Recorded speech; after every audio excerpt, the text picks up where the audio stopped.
La vraie question qu'il fallait poser, moi, d'abord, est-ce que Ousmane Sonko jëlul Macky Sall def ko fonds de commerce politique? Parce que bu fekkee dañ nekk Sénégal Ousmane Sonko il parle toujours et quand il parle de Macky Sall. Moi ma nekk militant président Macky Sall donc da ngay jàpp ne aussi lu ma wax rek tontu Ousmane Sonko la. Donc je n'ai jamais parlé avant lui, je parle toujours après lui. Donc je suis ses discours, je commente. Donc voilà. Donc Ousmane Sonko ne peut pas être un fonds de commerce parce que j'ai existé avant lui et dans tous les domaines. Ni suivre samay live ci seen Sénégal souvent bu ñuy partager dañuy partager leen intéressé mais dans mes lives j'ai eu à parler de la situation économique du pays, j'ai eu à parler de l'éducation dans ce pays. Wax naa ci lu jëm ci wàllu njàng meeg njàngale mi wax naa lu jëm ci wàllu santé wax ci wàllu infrastructure wax ci wàllu bépp. Politique du Sénégal le seul qui développe une politique d'arrogance c'est Ousmane Sonko. Le seul qui fait une politique de manipulation c'est Ousmane Sonko. La seule personne qui aujourd'hui day oser taxaw ci kanamam pour ramener la vérité man lay doon. Xam nga bu ngeen nangoo ni Ousmane Sonko am na ambition amul prétention ci arrêter Macky Sall. Ousmane Sonko ne signifie absolument rien du kanam Macky Sall. Je vais donner un exemple très clair. Président Macky Sall il a eu occupé des fonctions éminemment hautement politiques fii ci réew mi. Au-delà que dàq koo jàng Ousmane Sonko son CV c'est 3 lignes et ça concerne sa cursus académique am. Vous me direz ma wax ko waa Pastef ñi may déglu cursus Ousmane Sonko à part jaar université ak admis ENA lan la amul. C'est-à-dire son CV s'arrête juste à am na bac jaar na UGB am na licence am na maîtrise def na concours ENA jàll na point mooy ñetti lignes yi. Non je dis pas que c'est pas important dama ne par rapport ak ñi muy song ne xamuñ dara ay cuune lañ laa wax dama ne pour quelqu'un qui a un CV qui se limite sur 3 lignes am nga bac am nga ENA maanaam am nga maîtrise ak licence ça c'est cursus purement académique amul expérience de la vie c'est rien du tout. ma bëgg la wax ni Ousmane Sonko bu amee audace jàkkaarloog président Macky Sall lui qui a un CV si obsolète jàkkaarloog quelqu'un koo xam ni il a occupé des fonctions fii ci réew mi ñëpp xam ko. koo xam ne ba muy déjà Macky Sall lim jàng xajul ci bopp Ousmane Sonko benn ñaar fi mu jaar xajul ci bopp Ousmane Sonko ñetteel lim téye ci réew mi xajul ci bopp Ousmane Sonko ci wàllu expérience ci wàllu vécu ci wàllu bépp ngeen bëgg jël Ousmane Sonko jël ambition am légitimer ko beneen nit bu taxaw ci réew mi am ambition ngeen ne prétention la am ça loolu la nit du d'accord laa wax. Maintenant benn ñaar bi mooy c'est-à-dire que ci biir li may wax ni ci waa Pastef je les invite man quand je dis quelque chose ci nit wala ci mbiru réew mi. J'invite quelqu'un ñu débattre sur loolu c'est-à-dire moi je donne des choses yoo xamante ni je les invite tant qu'ils sont bu fekkee ñeme na ni ñuy def ñu toog ñu waxtaan ci benn ñaar bi mooy c'est à défaut ñu waxtaan ak man je dis aux Sénégalais que Ousmane Sonko mooy kii réellement nit ñi xam ko parce que Sénégal bu ñuy tànn njiitu réew duñ tànn koo xamante il vient de nulle part ñu jël Sénégal jox ko quelqu'un qui a des accointances ak MFDC ça tout le monde le sait. Ousmane Sonko a grandi dans le milieu du MFDC. Son père étant militant du MFDC. Militant, informateur, indicateur MFDC. Et sa main, mon papa me l'a dit, Mamadou Sonko. Sa main est rouge de sang, le sang des 7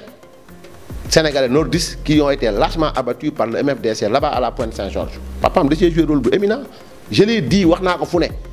si vous faites qu'il y a un qui m'a dit, mais oui, je l'ai dit. Ne ma yóbbu ci yoon. Mais benn ñaareel bi mooy c'est-à-dire que ñaareel bi mooy Ousmane Sonko a une relation particulière avec César Atoute Badiate. Fan la Ousmane Sonko wéer dans une interview bu ñu ko defal il a dit malheureusement Sénégalais duñu déglu mu ne quelqu'un m'a dit que ne ma war a dem ci ginnaaw Russie ma làqatu seen ginnaaw il a dit via Walf TV bon kan moo ko wax quand au Sénégal dem nañ ba gis ni en faisant un ratissage l'armée a mis la main sur des documents yoo xamante ak ay armement yoo xamante ni tey jii nii maanaam dafa bokk ci réew moo xam ne yow lim nga ko ci benn télé mais sénégalais waruñu tiit quand en 2021 ba léegi nit mënul taxaw wax la ni ñi ñu rey à bout portant xelu sénégalais yi mënuñ jàpp ne alkaate mësul dendeek manifestant pour mën a dóor nit à bout portant parce que ay lacrymogène lañ doon sànnante à des distances régulières parce que lacrymogène pour nga sànni ko nit mu am effet distance la laaj je suis pas plus mais j'ai fait 9 ans d'armée xam naa bu baax li may wax dama ne ki ne mi ngay wax ki ko rey wala ki jàpp ne moo ko rey c'est directement lié. Or dans un état s'il y a insurrection ñi dee ak ñi leen rey c'est moins important que ñi leen yebal et c'est plus important que ça. C'est-à-dire quels sont ceux qui ont été à l'origine de l'insurrection à Dakar en 2021 l'enquête ci loolu lay jublu benn ñaareel bi mooy c'est-à-dire que malheureusement au Sénégal nous sommes dans l'émotionnel. Or qui enquête nekkul dans l'émotionnel il est dans le technique. C'est-à-dire que moom day xool par exemple tey nga ne rey nañ diw ok diw mi génnoon kat moo ko génne ci yenn anam la génne lan la doon def ki ko rey nangam sangam lii fan la jógee donc je te donne un exemple boo demee Bignona booy bi dee ñu ne la 15 minutes avant sa mort il a parlé à 15 Fof ñu ne ok donc booy bi dañ ko rey sànni ko ci booru Tapat loin des scènes de violence yi amoon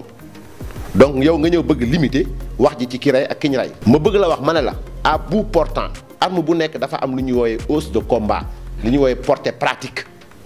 maanaam pour bala mën a dóor nit mu dee. dafa am portée non waaw moo tax non du pour yow pour ñuy déglu la ñu mën comprendre dama ne buñ ñee par exemple bout portant mooy ñi nekkoon woon seen biir ñoo reyante seen biir man noonu laa ko gisee parce que bu doon alkaate moo rey. dañ naan da koo rey à telle distance parce que distance bi alkaate yi taxawoon dafa soriante ak distance manifestant yi nekk parce que pour nga dóor nit lacrymogène laa la wax lacrymogène grenade la booy dóor si tir courbé la du nekk tir direct c'est-à-dire maanaam grenade ngay sànni tir courbé la tir direct boo ko déggee rek balu fetal la maintenant loolu laa la wax ma ne la boo déggee bout portant c'est-à-dire que ni voilà nañ xool le vrai criminel au Sénégal c'est quelqu'un qui appelle à l'insurrection qui est là tout le monde le connaît au Sénégal et il s'appelle Ousmane Sonko. xam nga déjà il faut Sénégalais yi xam yoonu élection mooy lan conseil constitutionnel du valider liste du prérogative am DGE mooy valider ay liste maintenant la DGE dafa wax Déthié Fall ne ko ta liste ne respecte pas la parité aussi DGE ne ko moment bi nga indi pour remplacer nit ñi boobu moment bu weesu na vous savez ce que le conseil constitutionnel a dit et malheureusement sénégalais liiruñu ko dans la décision numéro 8 je pense bien su ma juumul c'est au considérant numéro 13 su ma juumul bu fekkee je me suis pas trompé mais avant considérant bi considérant numéro 7 bu fekkee ni juum ma maintenant considérant numéro 4 le conseil constitutionnel a rappelé le principe de parité. Considérant numéro 5, le Conseil constitutionnel a rappelé une sorte de vide juridique. Donc tout ce qui n'est pas interdit par la loi, madame, est autorisé par la loi. Lolo moi qui changeait. Am nga droit changer. Mais nan ngay changer, c'est déjà défini dans le code électoral. Moi que ni mënoo changer góor ak jigéen. Mënoo changer jigéen ak góor. Gis nga Yewwi Askan Wi mën nañu manipuler tout le monde mais ils peuvent pas manipuler les textes déjà pour moi wax la mise en scène de Khalifa Sall Habib Sy Déthié Fall bi Ousmane Sonko génn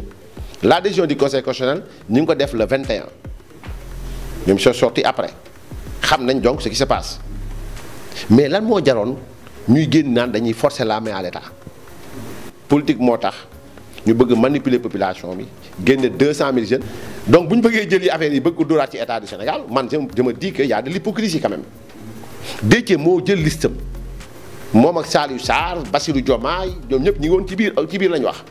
Déthié a pris sa liste Ousmane Sonko wax clairement ñëpp di dégg mu ne man maa ne Barthélemy doo leader dafa lii Barthélemy bañ Khalifa dafa lee mu bañ ñoom seen biir seen groupe WhatsApp tasaaroo état moo wax Déthié Fall na ñàkkee teggin seen Mansour Djamil état moo wax Macky Sall état moo wax Ousmane Sonko na retiré nit ñi ci groupe WhatsApp bi il l'a dit maa créé sama groupe WhatsApp ku wax lu ma neexul ma génnal il l'a dit ci biir liste yi aussi le conseil constitutionnel a autorisé à Déthié Fall de faire la substitution maintenant il a fait la substitution ci moom ni mu ko jàppee déposé na ko fi mu ko war a déposé maintenant la DGE a jusqu'au 31 pour publier les listes maintenant dañu xam ban liste moo baax wala baax c'est prématuré de parler ci valider liste wala non valider liste c'est-à-dire maintenant DGE dina génn liste yi nga xam ne jàpp ne liste yu baax la yëral waay yëral xam nañu jotali